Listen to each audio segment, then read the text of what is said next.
How's it going, everyone? Chris from Optimal Performance. In this video, we're going to be going through a full body mobility flow designed to take each joint or each major joint of the body through its full range of motion. The idea behind the controlled articular rotations is to use them as a self-assessment. So what we're going to do for the CARS routine is start from the top and work right through to the floor. So we're going to start with the cervical spine or the neck. What we're going to do for this is think about creating a little bit of tension in the body, and then first of all we're going to pull our chin down into our chest.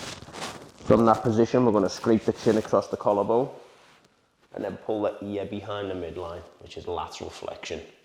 From that position we're going to extend the neck and begin to loop round to the opposite side, pulling the chin opposite shoulder, moving back across the collarbone, back upright, and then we will flow through again. So cervical flexion, rotation, lateral flexion, extension, lateral flexion, rotation, and upright. So for the next step, we're going to be working into the shoulders. So this is one of the big rocks of mobility. What we're going to do for the shoulders is make a fist. We're going to create a little bit of tension through the tricep and the forearm. I'm going to think about driving up into shoulder flexion. Once we've maxed this position out, we're going to abduct out to the side. And as we do that, we're going to start to internally rotate the joint. So imagine we're sort of tipping water out of a jug. We're going to max that position out, continuing to rotate. And then we will see that the knuckles are now facing the midline. From this position, we're going to unwind the shoulder joint. So we're going to go into extension, external rotation, driving back through to the top, and down. Shoulder flexion, abduction, internal rotation, and extension, external rotation, adduction, and back through. We can also do these drills in a half kneeling position, so if you're coming square on, and it's really beneficial to look into a mirror when you're doing these to see what type of compensation your body has. A lot of people will have the compensation of allowing the torso to fall through, sometimes jarring up through the neck. So we're looking to limit these compensations, really make sure that the joint we're working is doing the work.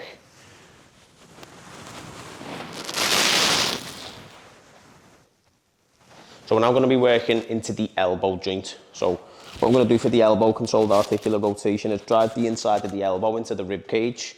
Same principle, creating a little bit of tension. We're going to pull up. As we do that, we're looking for the hand to come outside of the shoulder joint. From there, we're going to pronate and supinate, so getting that rotation of the joint. And we're going to punch down into extension. Turning the palm back over to face away from us. Elbow flexion, pronation and supination, getting that rotation, and elbow extension.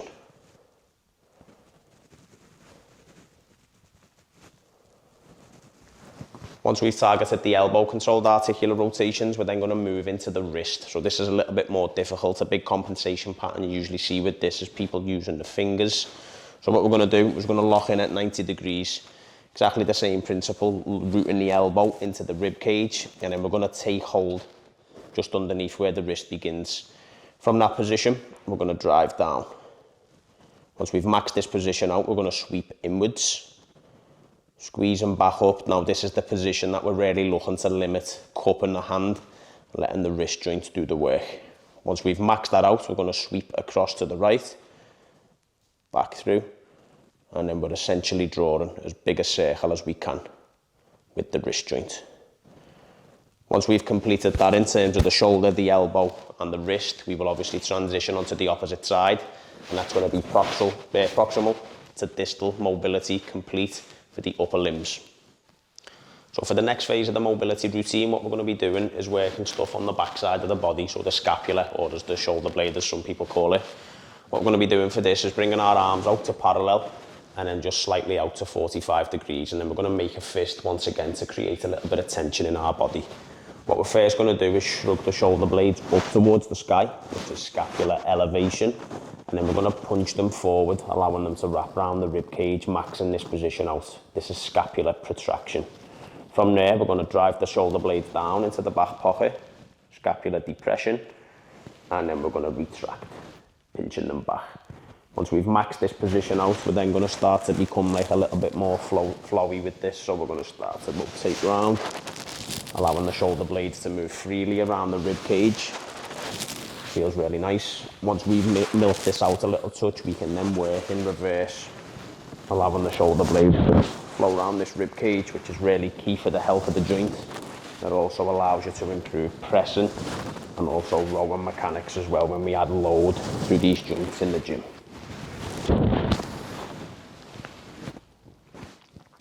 So next up, what we're going to be going through is one of the key movement patterns, obviously, for the body, is cleaning up the thoracic spine.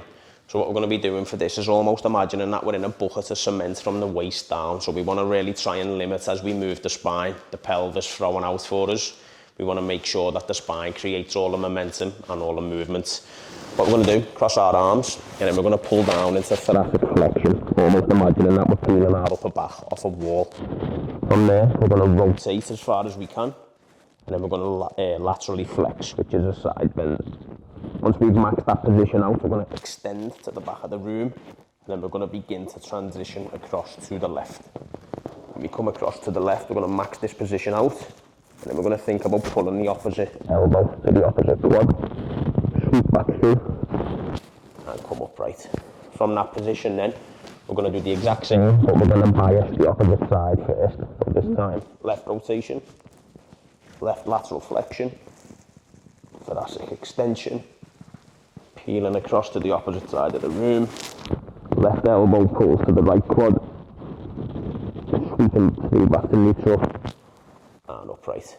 Now this mobility drill can also be completed in a seated position. If you are going to opt to complete this seated to maximise that movement from the thoracic spine, what we usually recommend is either getting something like a foam roller, a towel or a cushion, to squeeze in between the legs just to create a little bit of tension, which will enable you to get more movement out of the thoracic spine.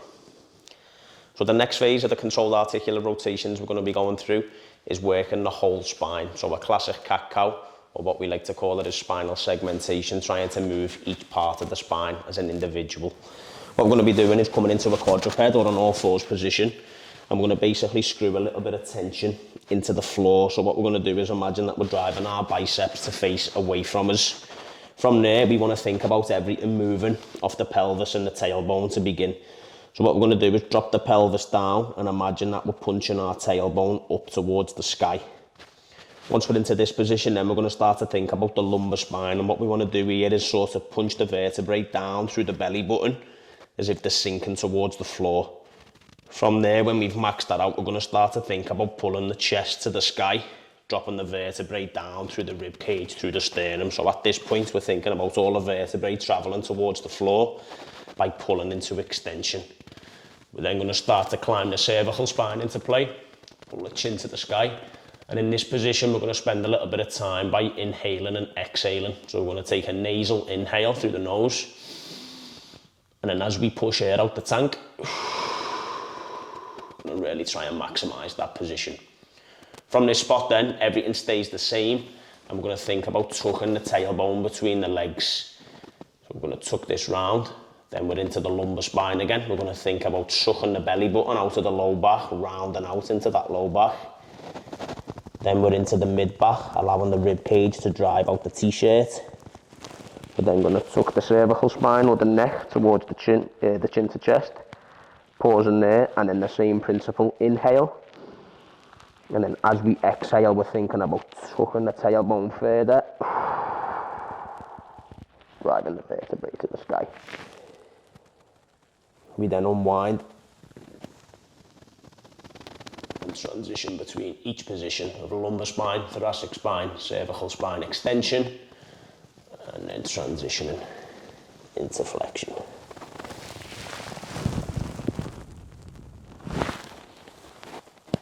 So we're now going to be moving into the hip joint. This is obviously one of the big rocks of mobility. So the way we like to look at mobility is if we can clean up the proximal stuff in terms of the shoulder, the spine and the hip.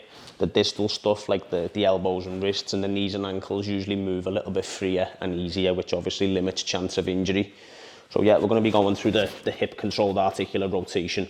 So same again, we're going to be in the quadruped position, creating a little bit of tension through the floor, screwing our hands in. And then we're going to think about getting the short hamstring engaged. So the way to do that is to pull the heel up towards the glute and then we're going to punch the tiptoes down, which is also going to switch the tibialis on, the muscle next to the shin. Now, when you go through these controlled articular rotations, you're looking to keep this amount of knee bend throughout, so we don't want to be getting slack, losing tension. We want to make sure that we can keep that squeeze on through the hamstring. From there, we're going to drive the knee forward, hip flexion, and then we're going to open the gate into abduction. When you've maxed that position out, the knee stays where it is. We're going to corkscrew the foot up to the sky and begin to loop round, which is hip internal rotation. From that position, you're halfway through, you're going to kick the foot to the sky, hip extension. We're going to come back over the gate, drop the foot down, external rotation, bring the knees into meet. So hip flexion, abduction, internal rotation, hip extension, adduction, external rotation, and relax. Obviously, once you've completed your sets and reps, you will obviously then transition onto the left-hand side to make sure that we're hitting all the major joints in the body.